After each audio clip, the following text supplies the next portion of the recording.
Assalomu alaykum, hurmatli kuzatuvchilar. Demak, Telegram orqali kelgan savollarga javob beraman. Eng ko'p berilgan savol, menga shunaqa savol jo'natishibdi kuzatuvchilarim. Siz nimalardan pul qizg'anmaysiz degan ajoyib savol. O'rinli savol. Men hozir eng muhim, eng zarur 3 ta narsadan pul qizg'anmayman. Shular bilan o'rtoqlashaman.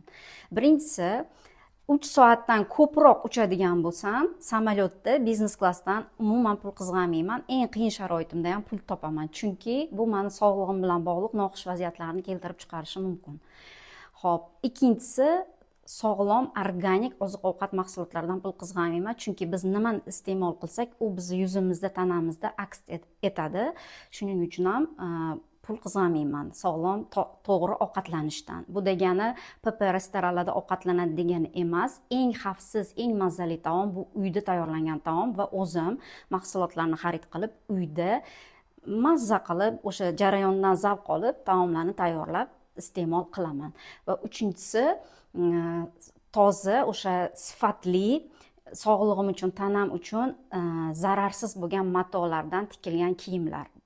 Paxtadan yoki toza ipakdan oyoq kiyim bo'ladigan bo'lsa, bu toza o'sha kojadan, eko koja va hokazo. Ya'ni nima uchun? Men misol uchun qichqiriqli brendlarni ketidan quvmayman. Meni taniydiganlar yaxshi biladi. Men uchun birinchi o'rinda bu sifat turadi. Chunki sifatli kiyim birinchidan bu eng yaxshi iqtisod hisoblanadi. Nimaga? Sifatsiz kiyimga bir necha bor pul sarflaysiz, sifatli kiyimga esa 1 yoki 2 marta pul sarflaysiz. U o'sha sifati yaxshi bo'lgani uchun ham turadi. Va trend, modani ketidan quvmayman. Sifatli, tanam uchun, o'sha sog'lig'im uchun foydali bo'lgan kiyim-kechakdan pul qizg'anmayman. Mana shu 3 ta men pul qizg'anmaydigan, demak, mahsulot va xizmatlar turi.